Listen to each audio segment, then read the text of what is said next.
because I love the fact that you have come up with a strategy, a COVID strategy that will transcend and even after COVID, and whether it be curbside or what I think you should talk about, which is very exciting, the new, I'm going to call them Starbucks Express. There are so many open storefronts in this country. You've got a balance sheet. You can put stores where you do not have to worry about social distancing because the line moves. And I think you should talk about the new way that retail can work in an era where crowds are an anathema. Well, Jim, certainly this last 4 months has been a very dynamic period. And if you recall back in March when we were working to close our stores and provide economic certainty for our partners and take care of the frontline healthcare workers, we put people over profit. And so certainly we think that was a very, very important thing to do because it reinforced our mission and values and it built trust. It really helped strengthen the long-term brand attributes that Starbucks stands for. Certainly as we reopen stores, we now have operationalized the store protocols and the way that we can run these stores, the digital dashboard that helps our store managers around the world.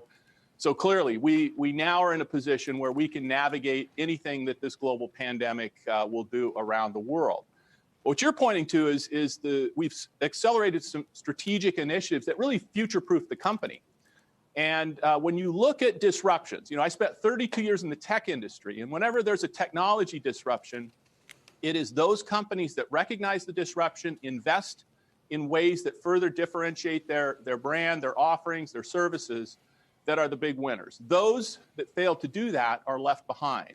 And so that's exactly what we've done. We've looked at what COVID-19 has created in terms of a disruption in consumer behavior and figured out how to accelerate strategic initiatives that we already had in our strategy, but we're accelerating those to really position Starbucks to better serve customers, not only in the COVID-19 world, but beyond. And so what you're highlighting are these stores. The fact that, we see today that our drive-through stores in suburban markets are performing extremely well. Why? Customers want experiences that are safe, familiar, and convenient. So you think about in urban core markets, how do we do that? We have traditional Starbucks stores today. We are now building these Starbucks pickup stores. In China, we call them Starbucks Now. So you think of these are the equivalent of a walk-through store. You think about it's a much smaller footprint. It's all geared towards mobile ordering and a very convenient service. Now, these Starbucks pickup stores typically will be located within 3 to 5 minute walk of a traditional Starbucks store. So if you as a customer want to go share your coffee and food and have a sit down with a business colleague or a family member or friend, you can walk to a regular Starbucks store and sit in a cafe.